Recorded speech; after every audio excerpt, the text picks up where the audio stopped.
Well, hello, young entrepreneur. I've been waiting for you. So you say you want good SEO, want to master the ways of Google, eh? Well, look no further. Gods of the algorithm, don't leave me in the lurch. Help me make this website #1 in search. Google Maloogle, catch my long tail. Sticky, sticky keyword.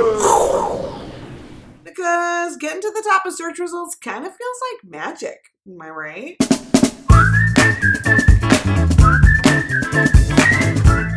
Hey, this is RKA, and this is another episode of Awkward Marketing. Because marketing your small business can feel awkward, sometimes awful, I'll help you make it awesome.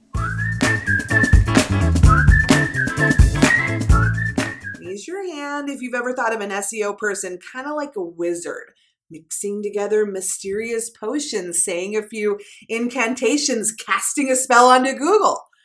I mean, it can feel like that, right? Even the phrase itself is mysterious. SEO. My clients often do a double take when I bring it up. They're like, SEO, that's important, right? What is it again? SEO stands for Search Engine Optimization. It's how you get your web content to be found in search results. And as scary and mysterious as it sounds, here's the good news. You don't need a wizard to do it. In fact, by the end of this video, I promise you'll know what SEO is and how you can improve your own search engine rankings. No magic, no potions, no wizards, no tech guy using big complicated words to scare you into throwing thousands of dollars his way. I know it can certainly feel like they're out to get us, but search engines like Google and Bing, their job is to help people like you and me find useful information. So they're constantly crawling all over the internet looking for the newest and most up-to-date information to ensure that when we go in and type in a question or an interest, we find exactly what we're looking for. And I'm going to give you 5 ways to make sure that when someone is looking for something you offer, they're more likely to find you. Number 1. You know how I said that search engines are always crawling all over the internet looking for the latest info? You want to make sure your website is crawlable. In other words, that it's easy for search engines to read. This is one reason that WordPress is such a popular option for building websites. The way that WordPress manages and displays content makes it easier for search engines to read it. But not all WordPress websites are created equal. You want to make sure that you're using a theme that employs SEO best practices, or if figuring that out sounds like a tall order, work with a web design company that understands SEO and builds websites with SEO in mind. Other website factors that affect your rankings include user experience, how easy is it to navigate your website, speed, if it's slow, down you go, and mobile friendliness. Is your website optimized for every screen, from phones all the way to computers? But even if your website is crawlable and checks off all those boxes, doesn't mean you're going to get automatically found in search. Number 2, and this is a biggie. You want to create content that solves people's problems and answers people's questions. You've probably heard about using the right keywords to be found in search. In a nutshell, keywords are just the words and phrases that your ideal client uses when they're describing the problems that you help them solve. There are lots of ways that you can do formal keyword research, and you can hire a company to do it for you. But keyword research really starts by simply listening to your clients.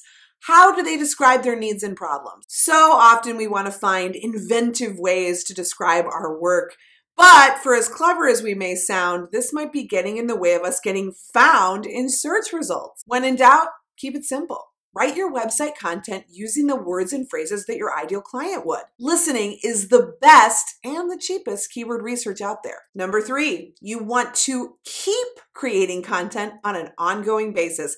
SEO is not a one and done process, folks. One of the most common questions I get from clients after we launch a new site is, hey RKA, when am I going to be at the top of search results for such and such keyword? And here's the sad and sorry truth about that. Search engines are more likely to put you higher in search results based on how long your website has been around and how often you're creating new content. If you launch a new website with, say, 5, 10, 20 pages of content on it, your website is like a tiny grain of sand in the ocean of the internet. It's going to take a whole lot more than that to get found in search. This is the case for having a blog, a podcast, a vlog.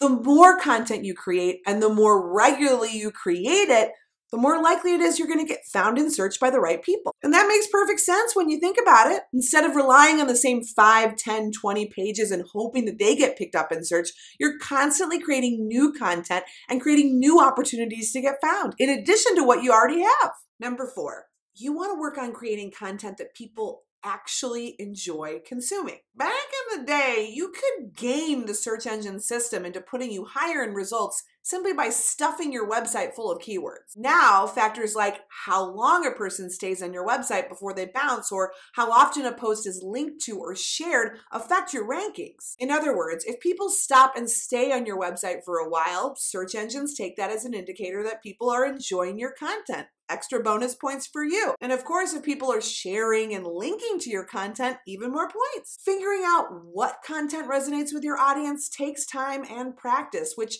further cements the idea that SEO is just not a one and done process.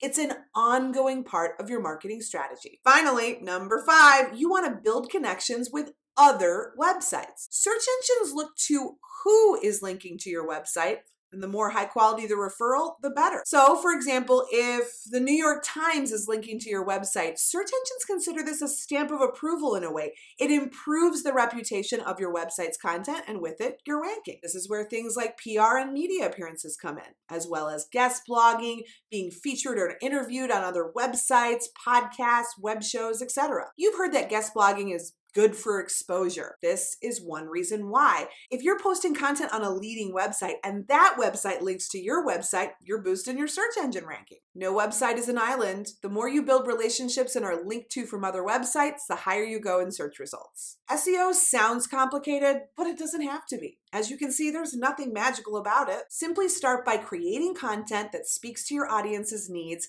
in their own words. Continue to do so consistently while building relationships with leaders in your industry, and you will watch your search engine rankings rise. No potions, no magic, no wizards needed.